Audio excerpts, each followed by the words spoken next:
नमस्कार बच्चों, आज हम कक्षा 10वीं ए पाठ्यक्रम की पुस्तक क्षितिज भाग 2, ये जो क्षितिज भाग 2 पुस्तक है इसके 6ठे अध्याय जिसमें यदंतरी मुस्कान और फसल कविताएं हैं और नागार्जुन द्वारा जो रचित हैं, तो नागार्जुन की इन कविताओं का हम अध्ययन करेंगे। तो अभी हम फसल कविता का अध्ययन करते हैं। एक के नहीं, दो के नहीं, ढेर सारी नदियों के पानी का जादू। एक के नहीं, दो के नहीं, लाख लाख कोटि कोटि हाथों के स्पर्श की गरिमा। एक की नहीं, दो की नहीं, हजार हजार खेतों की मिट्टी का गुणधर्म। फसल क्या है? और तो कुछ नहीं है वह, नदियों के पानी का जादू है वह, हाथों के स्पर्श की महिमा है। भूरी काली संदली मिट्टी का गुणधर्म है, रूपांतर है सूरज की किरणों का, सिमटा हुआ संकोच है हवा की थिरकन का। ये कविता थी। अब व्याख्या सहित प्रस्तुति। एक के नहीं, दो के नहीं, एक या दो के नहीं, बल्कि ढेर सारी नदियों के पानी का जादू। ढेर सारी मतलब बहुत सी नदियों का पानी का जादू है। जादू मतलब प्रभाव। एक के नहीं, दो के नहीं, लाख लाख कोटि कोटि हाथों के स्पर्श की गरिमा। गरिमा का अर्थ होता है गौरव। एक के नहीं, दो के नहीं, एक या दो नहीं, लाखों करोड़ों हाथों के स्पर्श का गौरव है। हाथों के स्पर्श का गौरव का तात्पर्य है किसान के हाथों का, किसान के द्वारा जो परिश्रम किया जाता है उसका गौरव है। एक की नहीं, दो की नहीं, हजार हजार खेतों की मिट्टी का गुणधर्म है। गुणधर्म मतलब होता है स्वभाव, मिट्टी का स्वभाव। जैसे उसमें उपजाऊपन का स्वभाव होता है, मिट्टी उपजाऊ होती है, चाहे वो अनेक रंग की हो।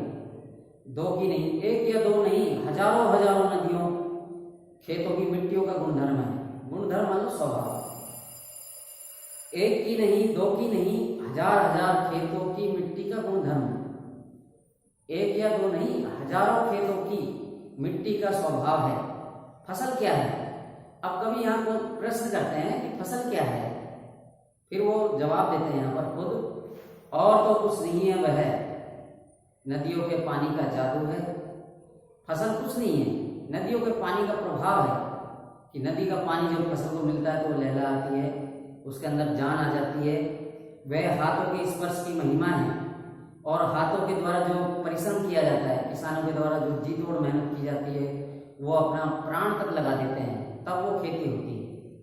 तो फसल के लिए क्या करते हैं? किसान अपनी जी तोड़ मेहनत करते हैं। भूरी काली संदली मिट्टी का गुणधर्म है। भूरी काली और संदली मिट्टी का स्वभाव है। गुणधर्म मतलब स्वभाव। हर मिट्टी का एक स्वभाव होता है। मिट्टी उपजाऊ होती है, मिट्टी उपजाऊ होगी तभी उसमें ये नहीं फसल ऐसे ही पैदा हो जाए, सिर्फ मिट्टी उपजाऊपन से भी नहीं होता है। बहुत सी चीजों की जरूरत होती है। प्रकृति का तालमेल भी होना चाहिए, मनुष्य परिश्रम करे तब फसल होती है। तो इसमें ये बताया गया है कि हाथों के स्पर्श की महिमा है, हाथों के स्पर्श का प्रभाव है, हाथों द्वारा परिश्रम किया जाता है। भूरी काली संदली मिट्टी का गुणधर्म है। भूरी काली और संदली जो मिट्टी है उसका स्वभाव है, विशेषताएं हैं उसकी। रूपांतर है सूरज की किरणों का, और सूरज की किरणों का बदला हुआ रूप है। जैसा आप देखते हो, विज्ञान विषय में भी आपने अध्ययन किया होगा कि जब सूर्य निकलता है तो पेड़ पौधों के लिए सूर्य के प्रकाश में पेड़ पौधे प्रकाश संश्लेषण की क्रिया में, प्रकाश संश्लेषण क्रिया होती है, और उसमें कार्बन डाइऑक्साइड ग्रहण करते हैं पौधे और ऑक्सीजन बनाते हैं, ऑक्सीजन छोड़ते हैं। तो उससे क्या होता है? भोजन का निर्माण होता है। तो भोजन के निर्माण में सूर्य की किरणों का भी बहुत ज्यादा महत्व है। तो कभी यहाँ सीधे सीधे शब्दों में कह रहा है कि ये जो फसल दिखाई दे रही है ये सूरज की किरणों का बदला हुआ रूप है। सिमटा हुआ संकोच है हवा की थिरकन का। यह सिमटा हुआ संकोच है कि हवा की जो थिरकन है, थिरकन मतलब होता है नाचना, नृत्य करना, चलना। हवा जब नृत्य करती है, चलती है, तो हवा एक तरह से हम ये भी कह सकते हैं कि भाई वायु के द्वारा जीवों में प्राण होता है, जीव जीवित होते हैं, वो प्राणवान होते हैं।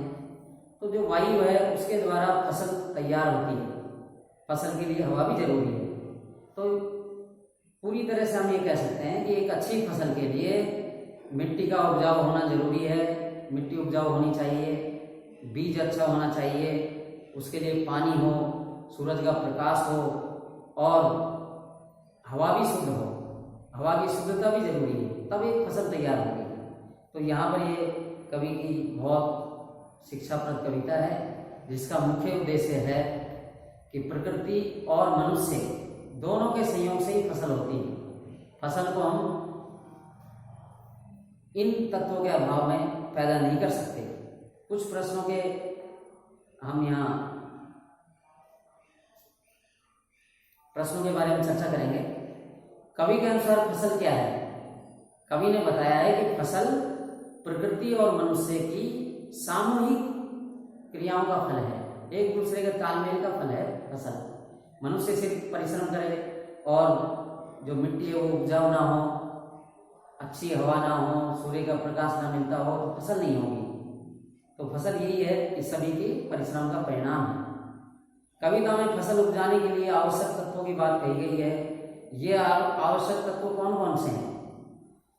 अब कविता में हमें ये बताया गया है कि मिट्टी उपजाऊ होनी चाहिए, नदी का पानी, हवा, मनुष्य का परिश्रम और सूर्य का प्रकाश, इन सब का तालमेल जब होगा तभी अच्छी फसल होगी।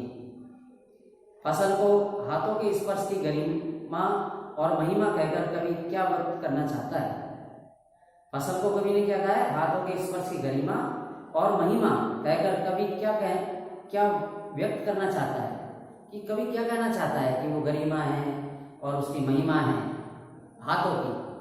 क्योंकि मिट्टी चाहे कितनी उपजाऊ हो, कितना ही अच्छा पानी मिल रहा हो, जब तक उसमें परिश्रम नहीं किया जाए, परिश्रम का बहुत विशेष महत्व है। सारे तत्व हों फसल को पैदा करने के लिए, लेकिन अगर हम परिश्रम नहीं करें तो खरपतवार जो है वो फसल को आगे नहीं बढ़ने देगी। खरपतवार निकालनी पड़ती है, खेतों की सार संभाल करनी पड़ती है। एक बच्चे का जैसे पालन पोषण करते हैं, ऐसे ही हम पाल पोष करके जो किसान है वो फसल को तैयार करता है। तो इन सब तत्वों की जरूरत होती है। भाव स्पष्ट कीजिए। रूपांतर है सूरज की किरणों का, सिमटा हुआ संकोच है हवा की फिरकन का। जो फसल है वो सूरज की किरणों का सिमटा हुआ संकोच है। ऐसा लगता है कि जैसे फसल में सूर्य की किरणें समाहित हो गई है, उसके अंदर ऊर्जा भर गई है। और हवा की फिरकन का क्या है? सिमटा हुआ संकोच है। तो इस तरह से हवा जो है चलती रहती है। हवा के लिए, बिना हवा के पेड़ पौधे जीवित नहीं रहते, तो हवा भी जरूरी है किसी भी पौधे को परिवर्तित करने के लिए। तो इस तरह से ये फसल कविता के प्रश्नोत्तर थे। आशा है मुझे मेरा ये वीडियो आपको बहुत पसंद आया होगा और कविता गाथ समझने में आपको आसानी होगी। इन्हीं शब्दों के साथ धन्यवाद।